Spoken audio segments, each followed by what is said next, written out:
Assalamualaikum warahmatullahi wabarakatuh. Perkenalkan, nama saya Miftahul Munawaroh.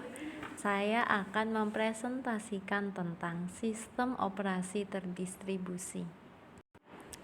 Sistem operasi terdistribusi adalah salah satu implementasi dari sistem terdistribusi, di mana sekumpulan komputer dan prosesor yang heterogen terhubung dalam satu jaringan. Koleksi-koleksi dari objek-objek ini secara tertutup bekerja secara bersama-sama untuk melakukan suatu tugas atau pekerjaan tertentu. Tujuan utamanya adalah untuk memberikan hasil secara lebih terutama dalam yang pertama file system, yang kedua namespace, yang ketiga waktu pengolahan, keamanan, serta yang terakhir akses ke seluruh resource seperti prosesor, memori, penyimpanan sekunder, dan perangkat keras. Sistem operasi terdistribusi bertindak sebagai sebuah infrastruktur atau rangka dasar untuk network transparent resource management. Infrastruktur mengatur low-level resource seperti prosesor, memori, network interface, dan peripheral device yang lain untuk menyediakan sebuah platform untuk pembentukan ataupun penyusunan higher level resource seperti spreadsheet, electronic mail message, serta window. Sistem operasi terdistribusi memiliki 4 manfaat. Yang pertama untuk shared resource. Walaupun perangkat sekarang sudah memiliki kemampuan yang cepat dalam proses komputasi atau misal dalam mengakses data, tetapi pengguna masih saja menginginkan sistem berjalan dengan lebih cepat.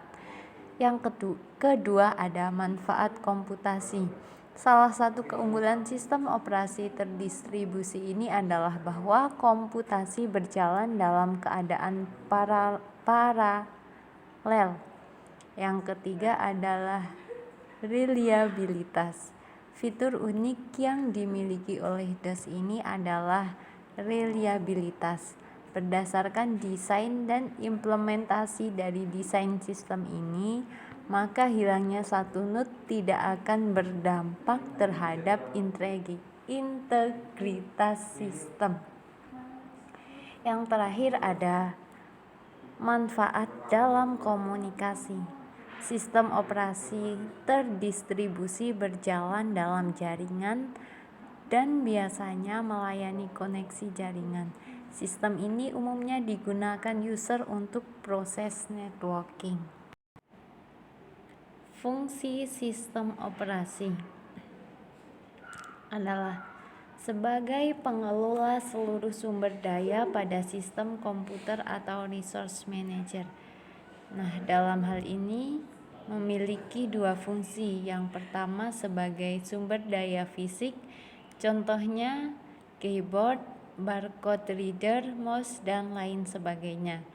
Yang kedua sebagai sumber daya abstrak yang terdiri dari data, misalnya semaphore untuk pengendalian sinkronisasi proses-proses, dan juga program yang berupa kumpulan instruksi yang dapat dijalankan oleh sistem komputer. Yang kedua adalah untuk penyedia layanan. Selanjutnya ada komponen inti sistem operasi. Yang pertama ada manajemen proses, yang kedua manajemen memori utama, yang ketiga manajemen berkas, yang keempat manajemen sistem I/O, yang kelima manajemen penyimpanan sekunder, yang keenam sistem proteksi, yang ketujuh jaringan, dan yang terakhir adalah command interpreter system. Manajemen proses. Proses adalah keadaan ketika sebuah program sedang dieksekusi. Sebuah proses membutuhkan beberapa sumber daya untuk menyelesaikan tugasnya. Sistem operasi bertanggung jawab atas aktivitas-aktivitas yang berkaitan dengan manajemen proses, seperti pembuatan dan penghapusan proses pengguna dan sistem proses, menunda atau melanjutkan proses, menyediakan mekanisme untuk proses sinkronisasi, menyediakan mekanisme untuk proses komunikasi, serta menyediakan mekanisme untuk penggunaan deadlock. Manajemen memori utama.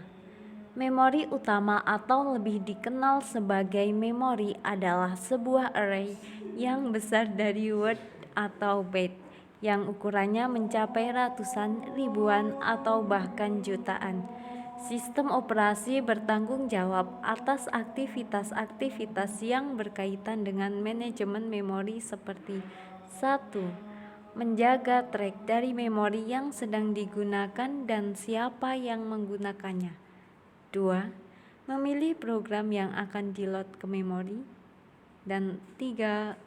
Mengalokasikan dan mendetlokasikan ruang memori sesuai kebutuhan. Sekian presentasi dari saya. Kurang lebihnya mohon maaf. Wassalamualaikum warahmatullahi wabarakatuh.